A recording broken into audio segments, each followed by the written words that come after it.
Great. So here we go. Let's begin with another episode of our Transformational Tuesdays. As few of you know, not sure all of you, my name is Ritu Gaur and I'm your host today. And I have the pleasure of introducing Marco Buschman to you all as speaker of the evening. Marco is an accredited master team and executive coach, internationally recognized leadership expert, facilitator, inspirational speaker, and best-selling author. He has trained the leaders and leadership teams from over 60 different nationalities, so which literally talks about his extensive intercultural experience. And his clients are from the varied industries like technology, energy, chemical, engineering, utilities, so on and so forth. He's particularly interested in creating best performance team cultures where the focus on which really focuses on results and productivity combined with the atmosphere of trust and appreciation of differences. So that's his keen interest area and definitely one of the USPs of the kind of programs he conducts. His personal style, or he's best described as an optimistic person, decisive, empathetic, passionate, inspirational, with the core values of unconditional compassion, honesty, courage, playfulness, and respect. He has authored a number of publications, which includes one of his best-selling books, The Connection Quotient, and something we are going to talk about today. Yeah. He is also featured in the HR Future magazine, and he is a guest lecturer at various Dutch educational institutions, which includes Fontes Hogeschool. I hope I pronounced that correctly. If not, excuse me. You do. Thank you. Maastricht University School of Business and Economics, and many more.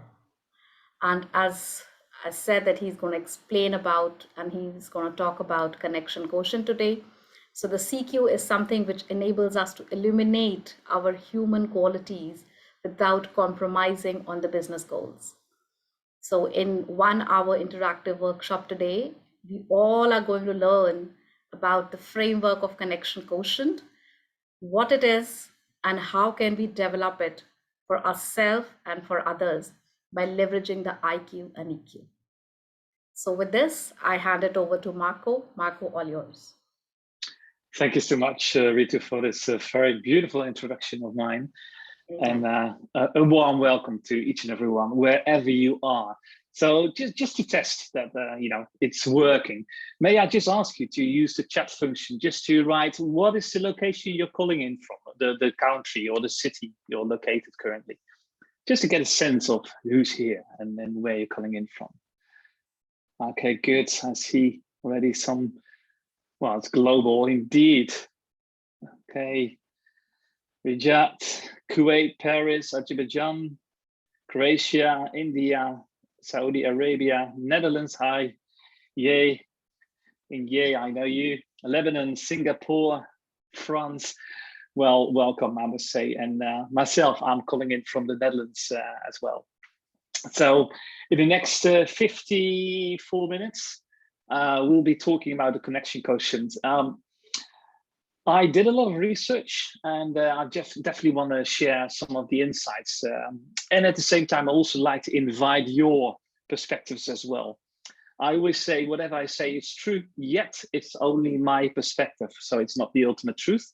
So feel free to go along and play with me and just share where you feel like you're on the same page or you have a different perspective. Having said that, there's opportunities to raise questions and to have a conversation. I will every now and then also let you know when it's a good timing. And in the meantime, feel free to use the chat function just to raise any questions. Rita will pick up these questions. And of course, there's also the alternative to put your video on and to unmute yourself and just to call the question and have that conversation directly. So whatever you prefer here. Now, let me do a short introduction. Share my screen. Here we go. There we are. So the connection quotient. Today you are true. That is truer than true. There is no one alive who is youer than you. And I love this quote by Dr. Seuss. That's the pseudonym of a US writer who's written many books for children. And I love this specific quote because it's so simple and it's so elementary. You are unique. Stay your unique self. Of course, you try to adapt every now and then to others. Please do so, but ultimately stay yourself. And I think when we start talking about connection, it all starts with the connection of yourself. Whereas many people define connection mostly it's something that is happening between people or multiple people, which is all true, but I'll come back to that later. Well, Rita, you already introduced myself. Let me do just a short repetition here and also do some additional introductions. Of course, this is what I do. And Rita, you already mentioned it. I do a lot of work being a managing partner and executive and team coach. I focus indeed on the connection quotient and leadership. Speak, I facilitate, I'm an author and so on.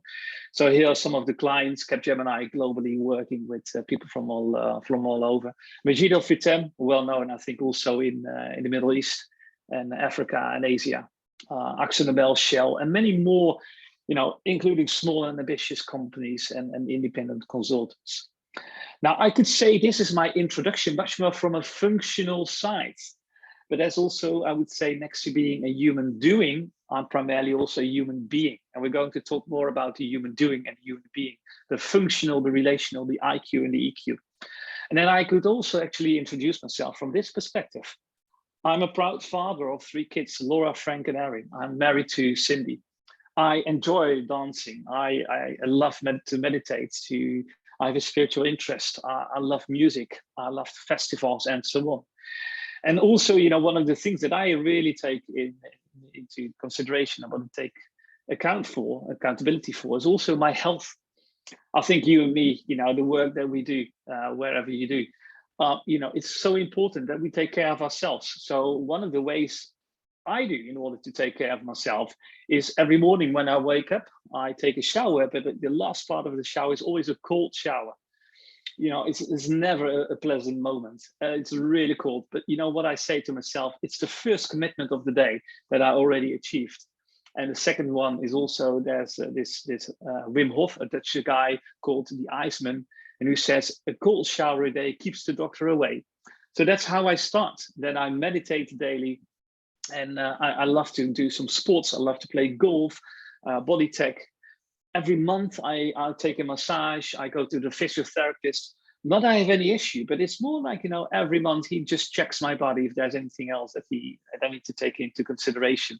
I sleep for like 7.5 hours. And in the evenings and in the weekends, I try to work minimally. So again, this is part of what I do in order to get my own energy and stay present. Now, this is part of my pattern. I'm curious, again, may I ask you to use the chat? What are some of your patterns, some of your rituals that you do in order to take care of yourself in your day-to-day life? So may I ask you just to use the chat again? What is your ritual to stay physically healthy and so on? So let me check. So I'm curious for some of your answers. So please use the chat. What is your ritual? What is it that you're doing? Yoga. Okay, good. CrossFit, exercise, silent sitting. The kids, Oprah. Okay. Gym twice a week, jogging, journaling. Yeah, journaling is absolutely fantastic. I also journal after the meditation. I always do a little bit of journaling as well.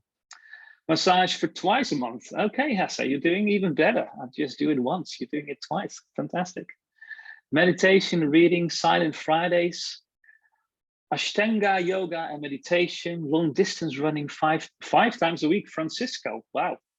May I ask you, Francisco, just to unmute yourself, what is it long distance 5 times a week? How far is long distance for you? I'm curious. Daily around 10 to 12 and weekend longer.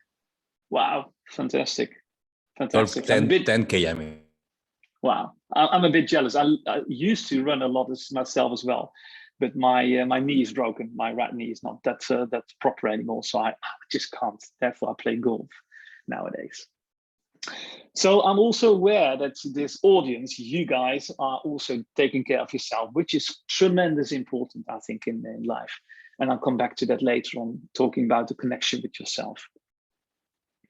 Now let's continue. I have to switch this one off. There we go. And then we can continue again. Well, the human doing and the human being introductions also make sense, I would say. Whereas if you typically would ask someone, who are you? And I know you're quite familiar probably with that question, who are you? It's an easy question, but so hard to answer. Most of the people, they will primarily start answering that question with the more functional side, you know, where they have been trained, the current organization they work for, the position, and so on. And by the way, that all makes sense. Why? Because if you actually look also by the research by Stephen M.R. Covey, so that's the son of Stephen Covey. So Stephen Covey has written The 7 Habits of Highly Effective People, but his son has written the book, The Speed of Trust. And what he shares is also there are 4 key elements to create trust. And the first two are more the human doing part, more IQ related. Show that you have the competence and show that you create results. Just think about if you apply for a job, what is that you do? You write a short letter and you then also add a resume.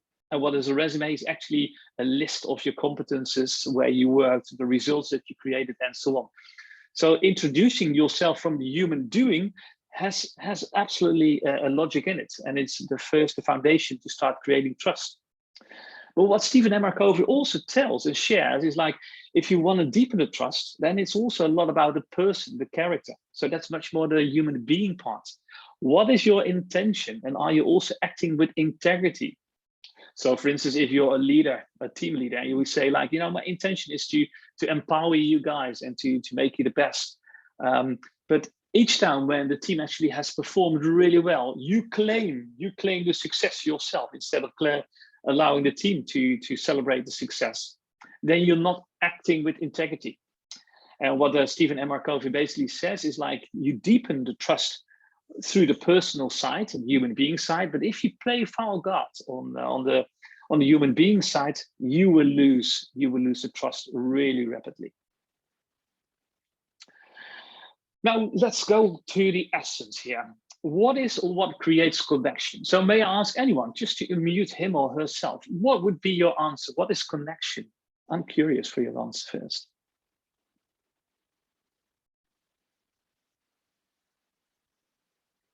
So you know how it works. Just unmute yourself, open your mouth, and be surprised at what rolls out of your mouth. There's no right or wrong. So what is your definition of connection? Marco? Yeah, Fenzo, go ahead. Oh. Yes, thank you, Marco. Connection to me is actually really doing everything from the heart, being vulnerable, being transparent. But before doing anything with the other person is really knowing yourself, as they say in the old books, knowing thyself. Having that connection with your inner child. If you're okay with yourself, then everyone that comes into your life, you're gonna have a beautiful connection with them. Yeah. Beautiful, beautiful. I love how you also really immediately check in with yourself, not only from the functional side, but also for who you are as a person. Thank you. And I think, Jasse, you also wanted to say something, is it? I think it's similar to what Marco said. I would to what Venzo said. I would add the connection at multiple level. You know, the emotional connection, the mental connection, being able to relate to someone, share mutual values. This is all falls under creating connection. Yeah. Beautiful. And I can already tell you're well trained, and you know, you're also really into the human dynamics, because I've raised this question to thousands of people all over the world, and you know, also a lot of people in the business world. And then, you know, I got a lot of replies, and I'm just going to share a couple of the insights. They're not all that deep already, as you already are doing, giving the answers to me right now. But if you look at connection, you know, first of all, I would say connection is a birthright and a necessity. You know, we are born out of connection between two persons. And also what Australian longitudinal study of aging shows, like a really long-term study shows, like people at a higher age who are still actively connected to other people and also physically connected, they actually live longer. So connection is something fundamental for us as humans.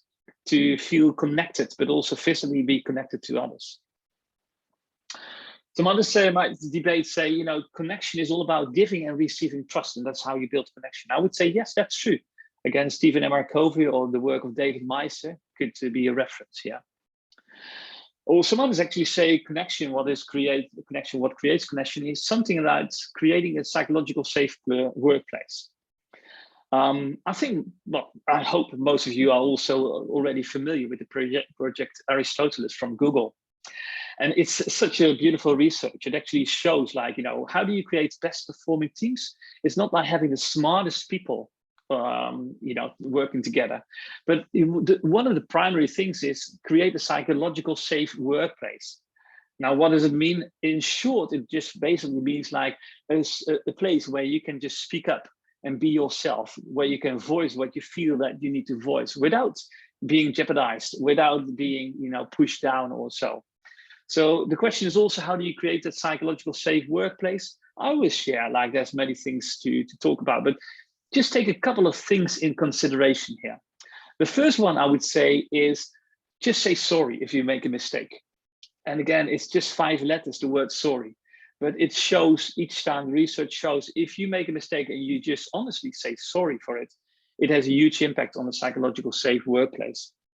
Secondly, if you want to create a safe workplace as well, make sure that each and every one also gets a space to talk, rather than just the people who tend to talk a lot. Also give space to the others. And thirdly, I would also say, when people bring in their perspectives, even if you dislike the perspective or if you're not with them on the same page, you can still respect their perspective. So always say yes to their perspective, although it might be different from your opinion, but say yes to it. Now, other things, other answers also, yeah, it's about being feeling supported. You might have heard about Gallup. Gallup is an American institute doing a lot of research on leadership.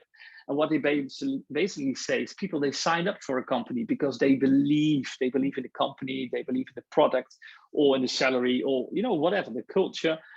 But, you know, many people, they leave because of their managers, because they don't feel connected to their own manager. So again, it's like something important when we start talking about connection and in the workplace. If you're a manager, you have a tremendous role in retention. Well, of course, you can talk about empathy. That is part of connection. It creates a foundation for results. And I would say, you could say, and so on, and so on, and so on, including what you already said yourself. So if you look at connection, it is something fundamental. I think we don't need to define connection. Why? I think connection is something like breathing. Right now, you and me, we've been breathing all day, isn't it? And we keep breathing until the moment that we die. And you don't think that much about breathing. It's just a pattern. It's a ritual that is working all the time. And it's the same with the connection. You're not even aware that you're creating connections all day with people around you, your peers, your family, your friends, and so on. But what's the same with the breath is once the breath gets into trouble, for instance, you're close to a fire and the smoke is also coming into you and you feel it in your lungs, then suddenly you realize, oh, my breath is not functioning properly anymore. That's where you really start noticing the importance of breathing. And I think it's the same with connection. You're doing it all day and, you know, we hardly pay attention to it until the moment that it's not there anymore or that it's deteriorating. Now, having said, then the question is, how can you develop your connection quotient? Well, before I get to that answer, Ritu, are there already any questions? Let me check with you.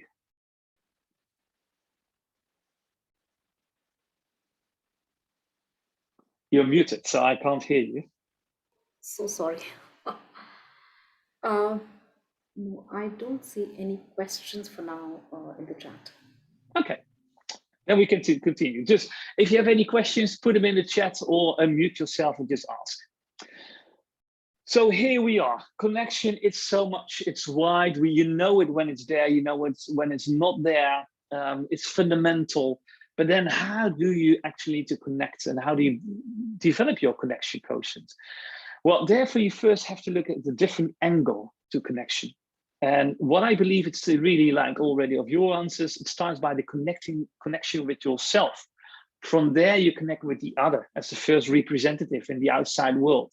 From there, you can also connect to your team, to your organization, and you can even connect to the world. And some people also might say you can connect to the universe. I'm one of those. And some others, they don't have any logic to it, but that's fine as well. But this is just a foundation. We're not there. We need to add something else, and that's more about the human doing and the human being. And here's what it is. If I look at organizations, if I look at teams, if I look at functions, at people, you can always look through two lenses. The first lens is much more the functional lens. And that's actually why the reason underneath is organizations, teams, and functions, they exist to produce results. And if you want to produce results, you have to bring in rationality, IQ, in order to create business impact. So this is where you can actually start thinking and designing what is actually our vision, what is our strategy, what's the business model, what are our performance systems, what is the year plan, our tasks, our roles, responsibilities, our decision-making processes, and so on. So from this angle, you could say the leader, the employee, you as a coach, you as a mentor, that's a role you're holding. It's a role. It's a human doing part. It's what you do in order to produce results. That's the first angle. But there's also a second angle, and that's much more if you just look around also at the people, it's people. Organizations, teams, and functions are in essence persons. It's people. So when you bring in people, this is also where it becomes interpersonal, where it's also the emotional element kicks in. So it's not only IQ, it's also EQ. It's not only functional, it's also relational. It's not only doing, it's also the being part. So this is where we start talking about trust, respect, the psychological safety, diversity, inclusion, but also how do we deal with when there's a little bit of a fight going on and so on. So from here, you could say you, the leader, employee, the coach, the mentor, whoever you are, you're a person. So you have a role and you are a person. Now, if I add that to the framework of the connection quotient, you get actually the foundation here. So if you look at the connection with yourself, you can look at the connection with yourself both from a functional angle as well as from a relational angle, an IQ and an EQ angle, producing results as well as producing connection. Now you can do that at all levels. And what is the framework that actually shows you that if you want to develop the connection quotient, you should actually look at all the elements from the different angles. Now, I only have 1 hour, so I can't be that extensive, but let me give you some of the examples here. So for instance, if you look at the connection with yourself, are you looking at yourself as someone who's having a head and hands in order to produce results? But are you also checking in with your heart and your gut? So when you make decisions, is it only the rational decision, or is it also a gut feeling, an emotional, an instinctive decision? And how do you deal with both? And how do you balance both? I think it's, for instance, also good to talk about being successful, but and then you do what you can do best maybe and be successful. But are you also considering how am I also fulfilled? So when I'm working with my coach, we're not only talking about how to be successful, but what is it that you're after in life? Really, what's the essence for you?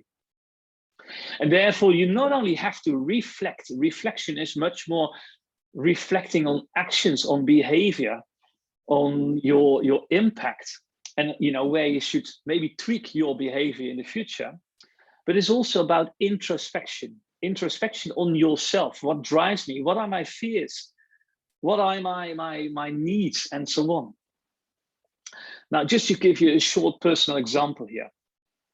If I look at my life, the first phase of my life, and this is a short video, and it's Late for Work by 5secondfilms.com. And this beautifully represents, I think, the first phase of my life, the first 35 years. And in case you haven't seen it, pay close attention. It's only lasting for 5 seconds. Here you go. Oh, fuck! That's it. And maybe sorry for the swearing that's in it, but for me, I can recognize myself in that first 30, 35 years. You know, I was working hard. I was always taking calls. I was always just on the run. Why? It's simple. You know, if you look at my own life, my parents divorced when I was young. I was like 12 years old, and my parents divorced, and the divorce wasn't that really nice. So there was a bit of a fight going on, law cases and so on. So it was really quite hard for me. And what it also brought, by nature, I'm vibrant, but the impact it had on me is also I closed down. I said, I'm going to close from here. I'm only going to live from up here, from my head. And I'm going to be strong. I taught myself, boys don't cry, and I'm just going to work hard, study hard. You know, I went to the military academy. I take a lot of responsibilities. You know, if I need to work late, I'll do. If I need to work in the weekends, I'll do. Because what I taught myself is I do that, all that, I would have a beautiful career. I will have money. I would have a nice car. I'll have a nice woman and nice kids and so on. And therefore, I will be successful. I will be the king of the mountain, you know, and I'll be satisfied.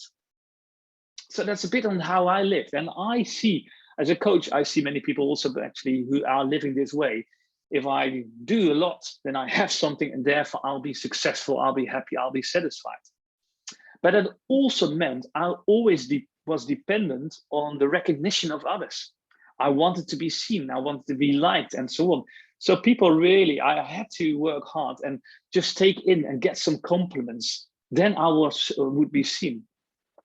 Now, what I noticed is also at the age of 30, 35, I noticed I was successful, but something was lacking in my life. You know, I worked, I woke up early in the morning till late. I was working.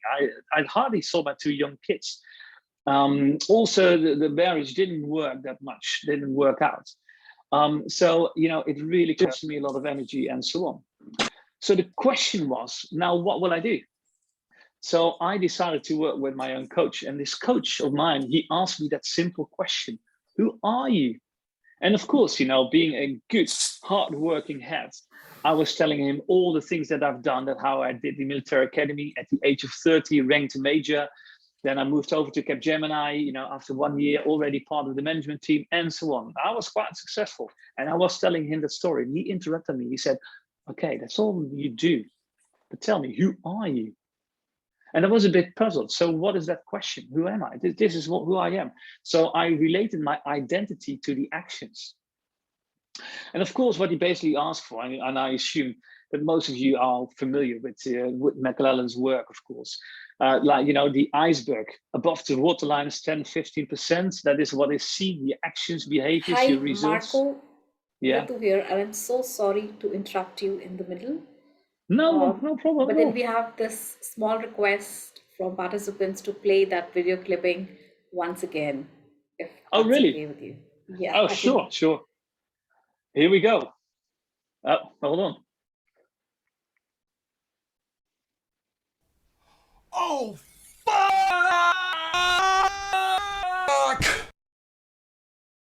That's it, 5 seconds. Now I'm curious, for those who ask, so what was the ask that you want me to replay it? And now I'm curious first, before I continue. Who can share?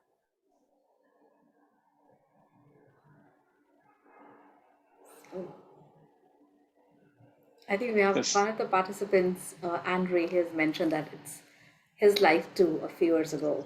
So I think that's a connection. Right, yeah. And I assume, Ritu, that there's more people recognize their own lives, or at least parts of their life, how it sometimes plays out. Yes. So that plays out for me. And again, you know, I needed to check in with myself. You know, is this the life that I want to live? Just work hard, constantly running, and so on. And you know, my coach, when he asked me, "Who are you?" I had to look underneath the waterline. You know, what's not visible. I had to get in touch with my life story to understand, you know, my patterns, my culture, also my family. You know, what was it that I learned from my family? What are the values that drives me? What's my identity? What are my motives, my emotions, my experiences? What are my fears? And gosh, I found that really hard. So I've done some intense work, like I think most of you have done, to really check in with yourself. And if you're a coach, that's also what you do with your clients. You say, I see what you do. Now let's also look like what's underneath, what drives you. What is the driver, the engine of your behavior? And the more I got into it, actually, we also started to have that conversation with my coach. And he actually said, what if you would flip it around? Rather than live from do, have, be, what if you first would think about who are you? Who do you want to be? What is really important? And also think about what you want to have. And I'm not talking about what you want to have in terms of money or cars. That's fine as well. But also, what is that you want to have? What is your legacy in life? And also, if you look at the relationship with your kids, what is the sort of relationship? And if you look at family, who do you want to be as a husband, as a father? And what kind of relationship do you want to have with people around you? And from there, the question came, now, what is that you need to do? And what I needed to do was quite painful, was also getting my own divorce in place. That happened like now 20 years ago. And next to it was also, I said, I'm going to quit with my role as a manager. Because, driving the competition, driving the outcomes, driving the results, I can do it. I'm quite rational, I can do it. But I'm also quite sensitive. And what I truly believe in is I want to work with the potential of people. I believe in the potential of each and every one. And I also found my life purpose. My life purpose is I'm the Shambhala warrior, creating world peace. So coming from compassion, creating insights with people and seeing how I can contribute to that they become the next version of themselves. So I don't talk about the best version because no one knows what is the best version of you, but you can always improve and get to the next version of yourself. So if you look at my life nowadays, I have a sort of balance between do, have, be, and be, have, do. Now, again, here's a question to you. How do you balance that out? Are you more a human doing or more of a human being? What is your starting point? Or is it well balanced? So again, no right or wrong. Let's just open the floor shortly just to ask some of you, what is is it you human doing, human being? What is your balance? Anyone?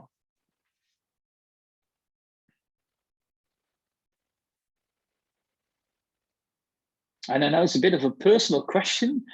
So who's courageous enough just to say, I unmute myself? Human thinking to do, okay. Who's willing to unmute him or herself and just share a couple of your insights here? Marco. Yeah. Yeah, a very interesting question. I think the dilemma is how consistent can you be in one of the two? So for a big part, you're starting with higher values, what's your purpose, and you do your, high level thinking. And usually you do this like once a year, you reassess. But then, 1 month, 2 months into the year, you just flip back into a do, have, be, trying to catch up. Yeah. It might happen. And one of the things that I noticed. So Dia, I'll come back to you in a second.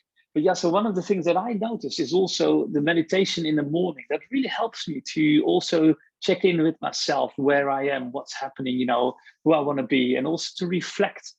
So I think, there is a tendency sometimes that we forget. But the question is, what is your ritual to remind yourself on who you are and who you want to be and how you want to show up? It's I don't know if you've gone through David Allen GTD, but I'm sort of quite engaged in that framework. And I go from the annual review to the monthly to the weekly review. And blocking that time in the morning for clearing your mind, definitely, and then in the week clearing your week. But again, I think the rhythm of today's life, before you know it, you're off the wagon for a few months, and then you're trying to come back on board.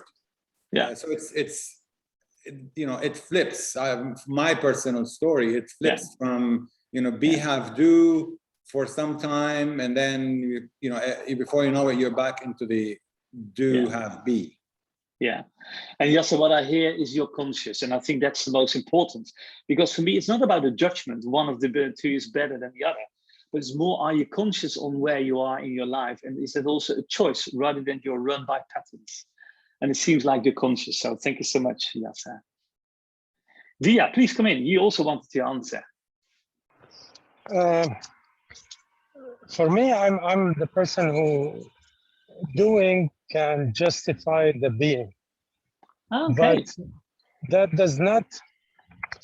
did not work with me well, because I'm not sure if my doing is the thing that would make me happy and actually enjoy the being.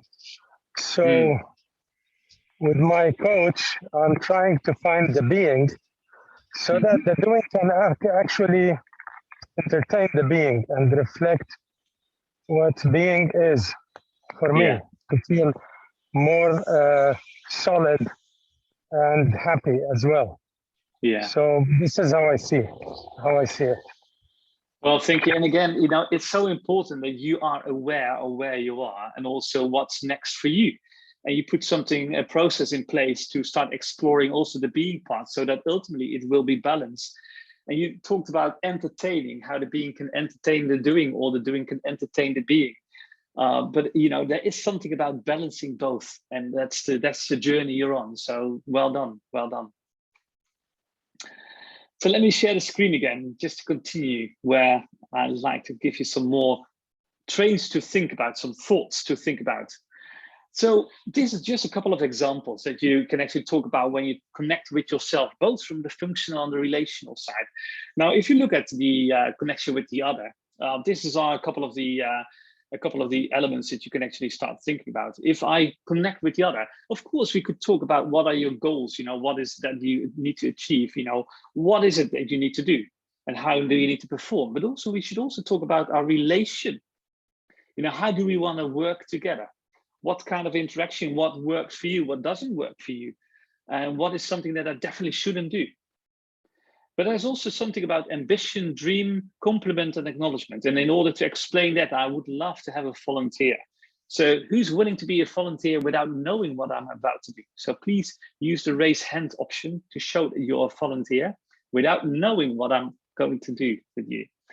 Solomon, Fenzo, you're immediately ready. So Fenzo, are you also able to put your video on? Is that possible?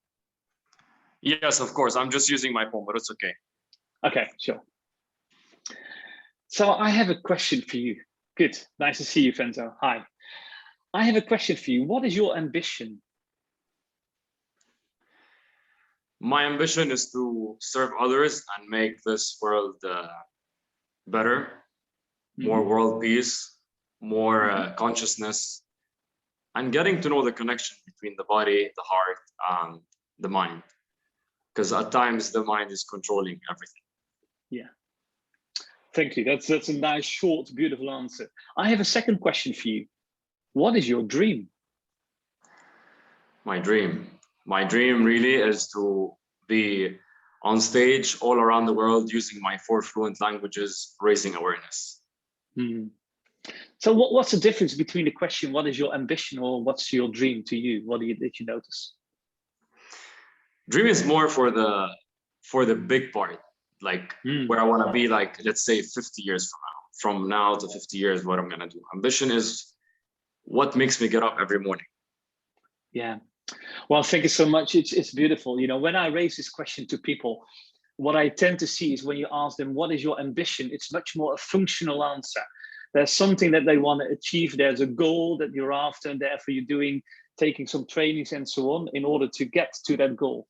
So people tend to react to the question, what is your ambition, more from the human doing perspective. So more IQ related, much more functional.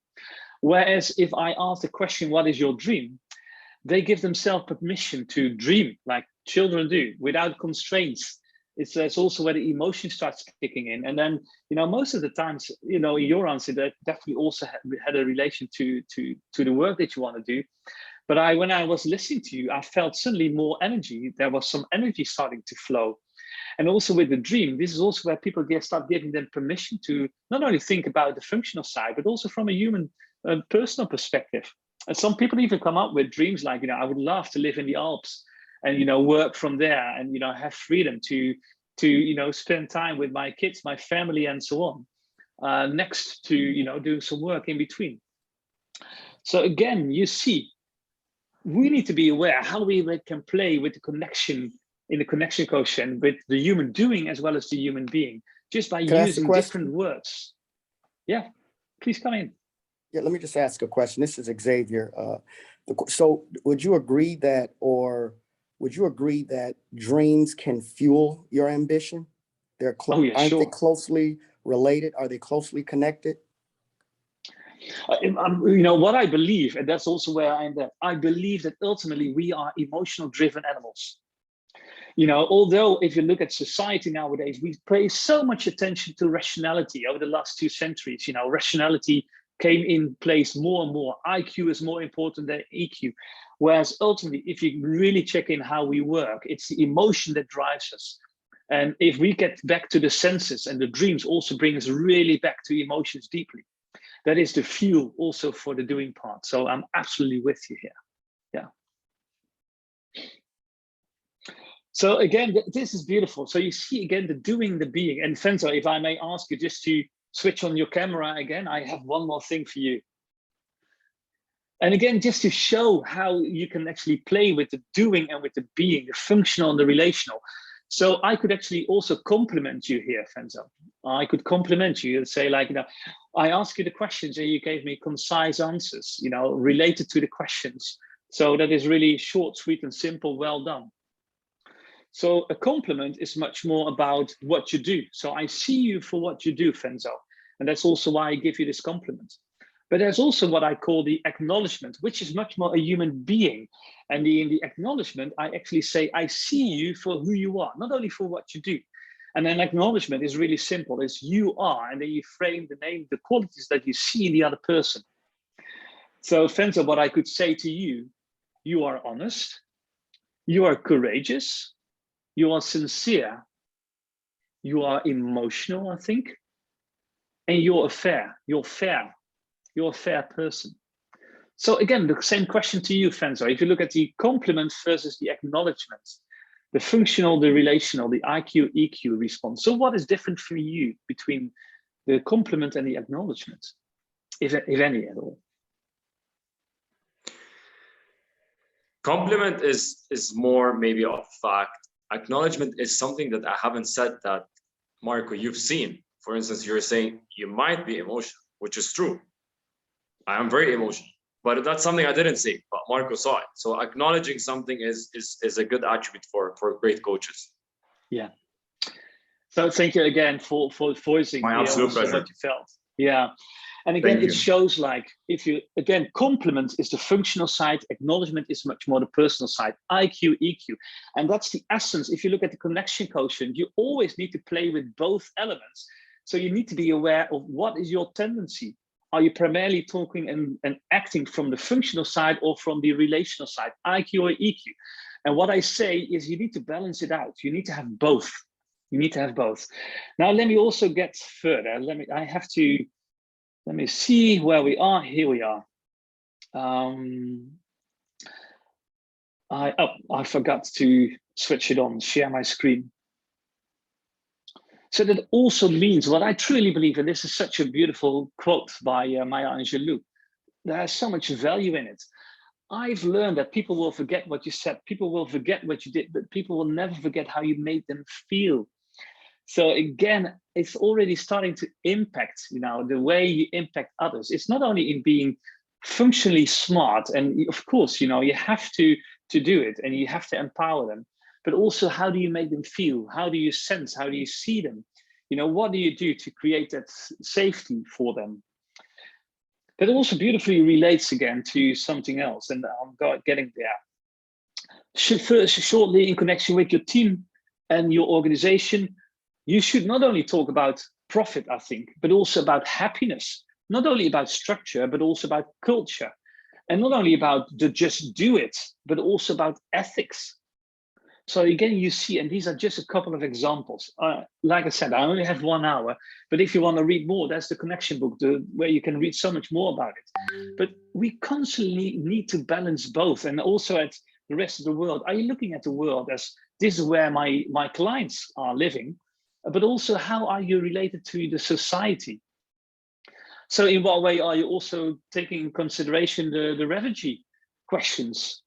Or if you look at Lebanon, there's so much going on in Lebanon as well. You know, are you also taking that into consideration and are looking for how can I contribute to that country, to the people who live there, independent of your opinion? So in short, what I debate here, and again, is I constantly talk about the functional and the relational side, and they are absolutely equal, whether you're connected with yourself, with the other, your team, organization, or the world. But the functional and the relational side are equal. And here's why.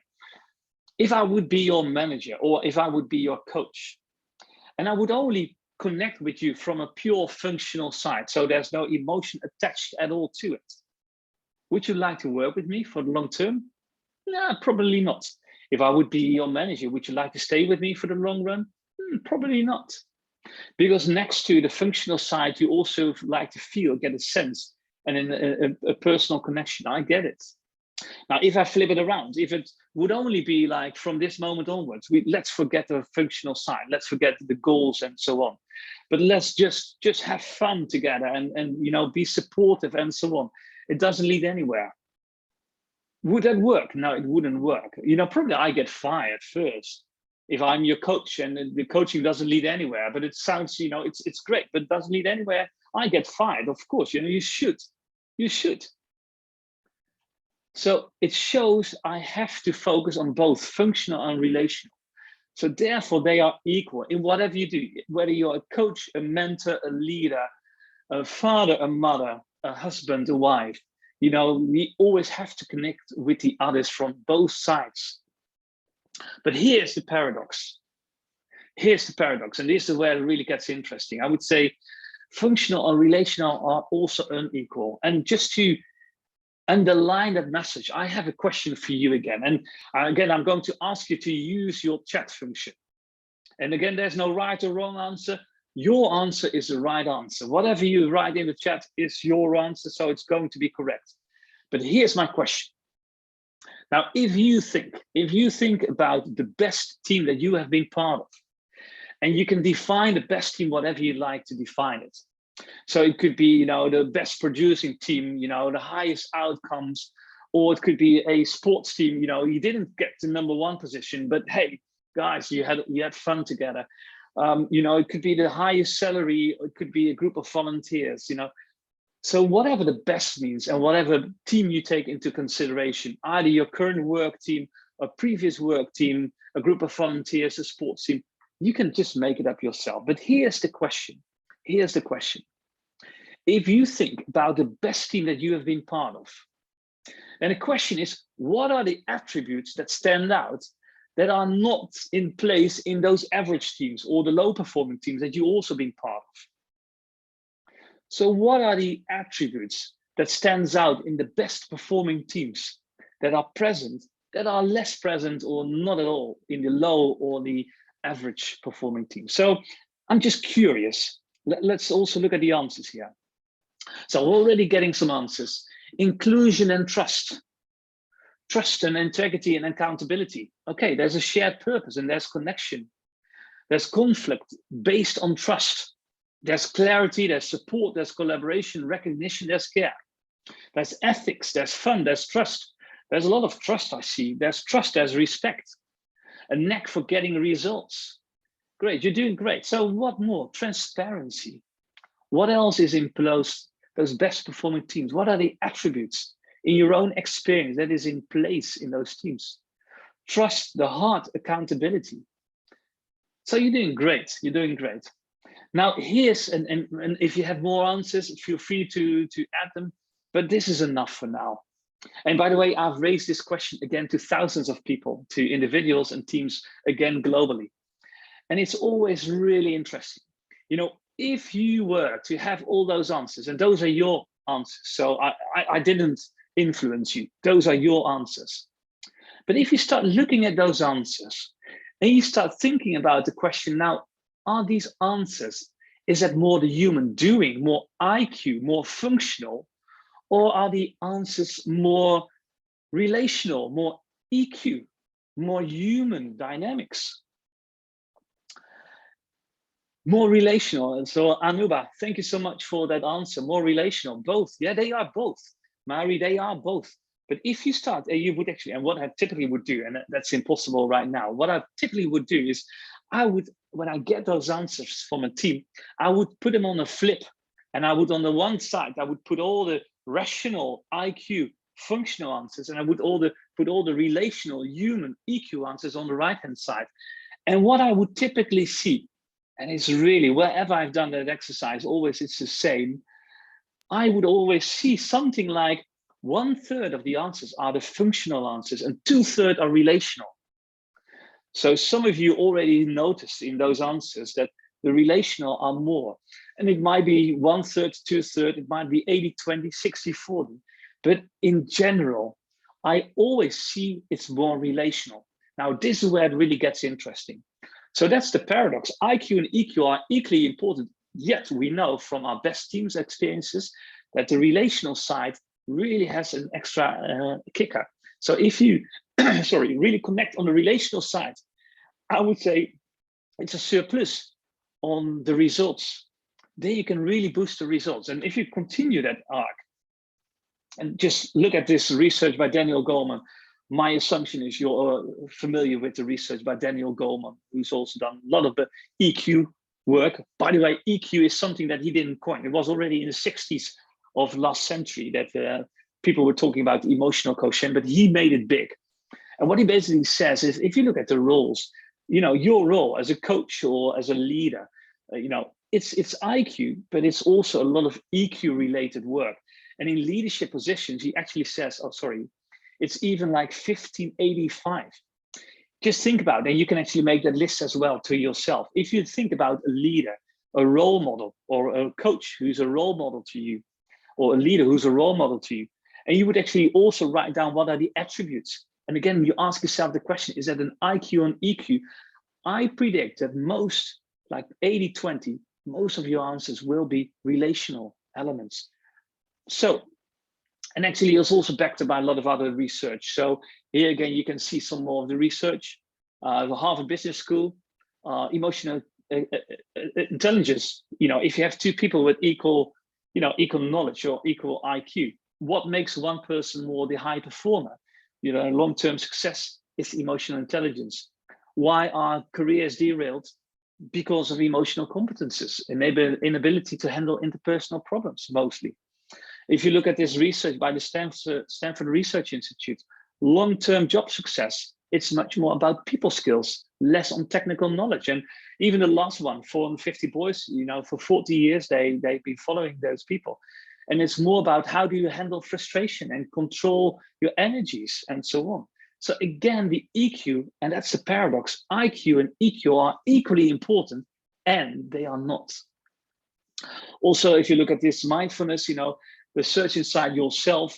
So Google has done that program. Now it's an independent program.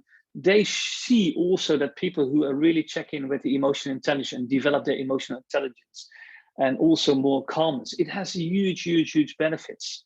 So there is something about it that we really need to be aware of.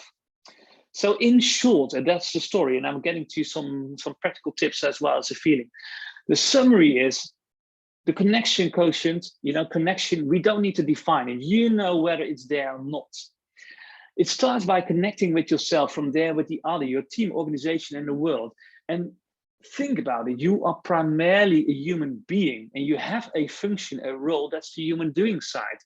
And the paradox is they are equally important. And I'm really taking a stand for, they are equally important. Yet, if you want to elevate the team, if you want to elevate your relationship as a coach with your coachee, it's not only about the doing, it's a lot about the being side. So if you want to develop your connection quotient, you have to start raising questions on all those elements, all those levels, both from a functional and a relational side. And again, this is also what I love about this quote from Antonio Damasio. We are not thinking machines that feel, we are feeling machines that think. We really need to take this into consideration. So Xavier, again, your question, again, here's my short answer. And once more, I already took the position, but this quote also, again, for me, really highlights this. That also means if you want to grow your connection quotient, you have to invest time and attention. You have to reflect on actions, but you Also, and that's crucial, you have to introspect on your drivers. What's happening below the waterline? You have to focus both on the human doing as well as on the human being. And I would say follow your attention on the needs and the necessity. Where do you need to start first?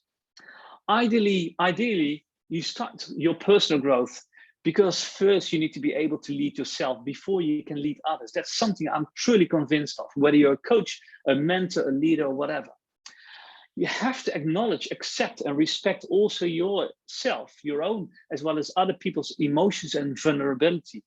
The more we can be okay with it, the more we can be comfortable also with tears. By the way, tears is just water dripping out of your eyes with some salt and some other elements. You know, the more we can be with it, it has a huge impact on the connection. And let's also just accept that everyone is different. So use the power of diversity and be actively inclusive. So always ask for different perspectives.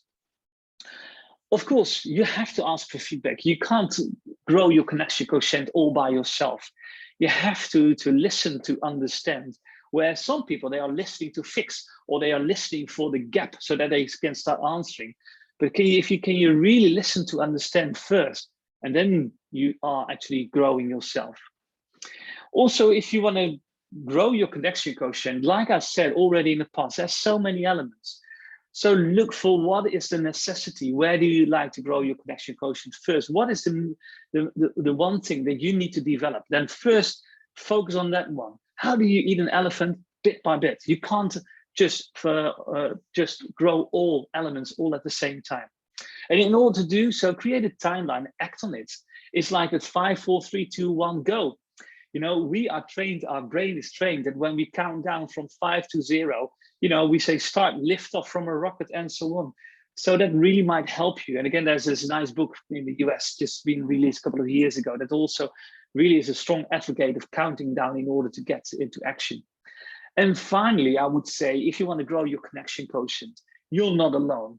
You know, work with your coach, with a mentor, with a peer, but don't do it all by yourself. I believe that you and I, we can sincerely, by doing so, create a different reality, different world. And that's why I want to close down my presentation with a short video. And this is what I truly, from deep in my heart believe in. You and I, we are capable of creating a better place for each and every one, where we don't need to focus on wars and conflicts and so on, but where we can really be supportive to each other, if we are willing to choose that perspective. And that is just the last video that I would like to show you. I am part of a lost generation, and I refuse to believe that I can change the world. I realize this may be a shock, but happiness comes from within is a lie, and money will make me happy. So in 30 years, I will tell my children they are not the most important thing in my life. My employer will know that I have my priorities straight because work is more important than family. I tell you this, once upon a time, families stayed together. But this will not be true in my era. This is a quick fix society. Experts tell me 30 years from now, I will be celebrating the 10th anniversary of my divorce. I do not concede that I will live in a country of my own making. In the future, environmental destruction will be the norm. No longer can it be said that my peers and I care about this earth. It will be evident that my generation is apathetic and lethargic. It is foolish to presume that there is hope. And all of this will come true unless we choose to reverse it. There is hope. It is foolish to presume that my generation is apathetic and lethargic. It will be evident that my peers and I care about this earth. No longer can it be said that environmental destruction will be the norm. In the future, I will live in a country of my own making. I do not concede that 30 years from now, I will be celebrating the 10th anniversary of my divorce. Experts tell me this is a quick fix society, but this will not be true in my era. Families stayed together once upon a time. I tell you this, family is more important than work.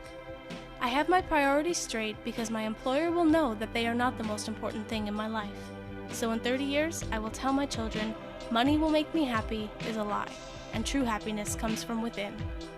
I realize this may be a shock, but I can change the world, and I refuse to believe that I am part of a lost generation.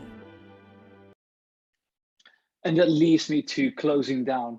So whatever you choose wisely. You know, you and I, we can actually create the atmosphere, the connections around us that are necessary, both from a functional as well as a relational side. I would say thank you so much for your attention. And, you know, I'm aware that we have to close down, and I'll be here for a couple of minutes just to answer any questions or give any remarks that you have. Feel free, of course, to reach out to me on LinkedIn or send me an email if there's any additional questions. And by the way, I will also make sure that the presentation will be sent out so that you can actually receive the PDF here as well. That's what I want to say for now. So, Ritu, are there any questions, or maybe some of the audience who's having questions or remarks?